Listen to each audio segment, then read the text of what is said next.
Jonathan here. I teach high school woodshop, advanced manufacturing, CNC manufacturing, and woodworking at the community college. A couple of things I won't give an inch on in my class, and that's safety and measurement. Every student has to leave with a good understanding of safe practices and how to measure. You would think in high school students would be good at measurement, but in fact it's surprising how poor their measurement skills are, what tolerances they're working to. Are they building a Swiss watch, or are they framing a house? What complementary means, how angles work, all of that stuff I really try and lay out for them. And I do a lot of it in the classroom. And I try not to do it for more than 10, 15 minutes a day, but I do try and do it regularly. So I have every student make sure they always have a nice sharp pencil. They have their own tape. It should be like a calculator in math class. They should know this tape. Is it a framing tape? Is it in 16ths? Or is it a cabinet maker's tape in the 30 seconds for the first 6 inches or first foot? How they could figure that out, they could just count the total marks up. And if they're 32 in an inch, it's in 30 seconds. If they're 16 in an inch, then it's in 16ths. So they should get to know their tape well. A speed square, I like using this in the classroom a lot because when we get on a job site, it goes every which way. Like some kids think it's a pry bar. And then a caliper, I really like these calipers to the thousandths of an inch. I only use dial calipers to the thousandths of an inch. I don't use digital calipers anymore, just so they really get an understanding that every rotation is a tenth of an inch. So I use these tools a lot in the classroom, not for long, but just repeatedly again and again. So some of the things I do when they have their tools is I have them cut a board, say 8.5 by 13, get a sheet of printer paper, and tape it down to that board.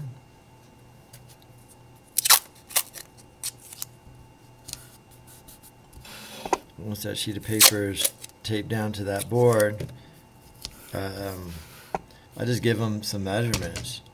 Draw 2 lines, one that's 5.25 inch long, one that's 6.5 inch long, and create an angle of 23 degrees in between those 2 lines. And so you grab your speed square. You want to come down 5.25. Well, you can see here that the tick marks on this rule on my speed square, there's only 8 of them. So that means each one's an eighth. So 5.25, I start right here at this point, and I go to 5 and 1, 2, 5.25. Okay. Then the next thing I need to do, this is 5.25 of an inch long. So I need to set a 27-degree angle. So I'm looking up here. See how this thing says pivot? That goes on my vertex. I really like it if you could use both math classroom speech and woodshop speech. So, calling that a vertex, all your math teachers will be happy when you do that. So my pivot point goes on the vertex. I'm going to move this thing over, or pivot it over to 27 degrees, and I can see there's 25, right? I'm going up this way. Each one of these is a single degree. So 25, 26, 27 degrees. I set it there, I hold it firmly, and I want to go 6.5 inches. Whoops, 27 degrees, and I go 6.5 inches. So this is my 6.5 inch line. This is my 27 degree line. Then I have them swap them out, and another student check them. So, another check you could do here is you could just drop in a vertical, create a right triangle. So that little box right there means 90 degrees, or a right triangle. And then if I'm looking at this angle right here should be the complement of this angle. So a couple things you should know about angle measurement and drawing is that all three angles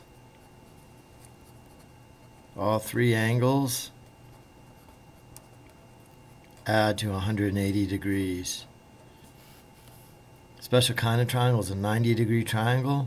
So if I know one of these are 90, these two together have to be 90. That's called complementary. So complementary angles are two angles that add to 90 degrees. Supplementary are angles that add to 180. So are angles that add to 180 degrees.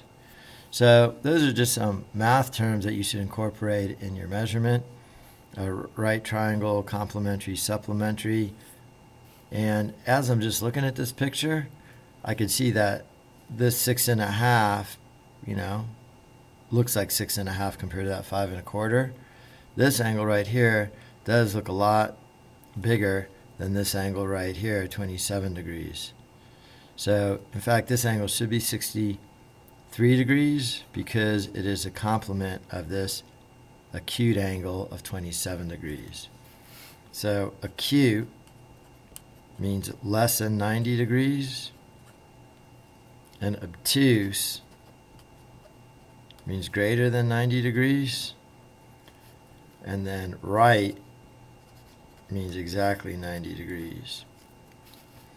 And then, you could do a lot with Pythagorean theorem on this. Maybe I'll do that in a separate video, but I'll take this triangle and I'll measure the pieces and parts with my tape and see if I could use the Pythagorean theorem to see if all these pieces are correct.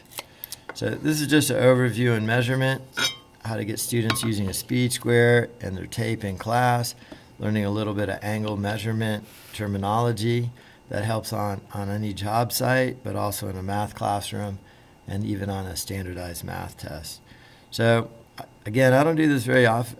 I do this very often in the class, but not for very long. So sometimes we just draw out a couple of quick lengths and angles and check them, and then we're out in the shop within 10-15 minutes. So it's a nice way to use measurement in any shop classroom.